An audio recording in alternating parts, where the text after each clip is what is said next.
Hello, I'm Phil Svitek, 360 Creative Coach, and this episode is meant to give you advice for addressing notes as a creative, right?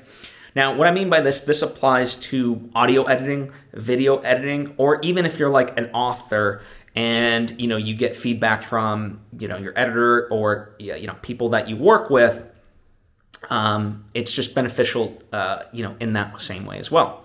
So let's get specific. I'll take something, more in my realm on the everyday, but let's say it's audio notes, right? So when you get notes, everything's kind of, let's say, bullet pointed, and you get certain time codes of like, hey, swap out this shot or get rid of this, whatever it may be, and that's all great.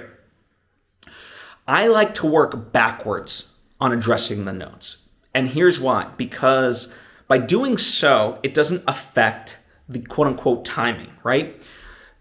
Because let's say if I start with the first note, and let's say it's delete this, then all of a sudden it's a cascading effect where the timing of everything else changes, and therefore, now I'm going to be searching for, it says 30 seconds in, I'm supposed to find this, but now it's at, 28 seconds or whatever. Like, it just becomes a nightmare. And as I said, this also applies to writing because, let's say you get rid of a section in a book. Now, all of a sudden, you've gotten rid of, let's say, 3 pages worth. And all of a sudden, later on, there's a reference to like on page 70, there's this paragraph. And you're like, wait, where is this? What am I looking for? It just becomes confusing. So by working backwards, you actually avoid that, right?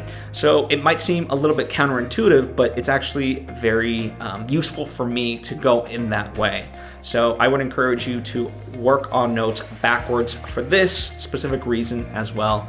Let me know how it goes for you.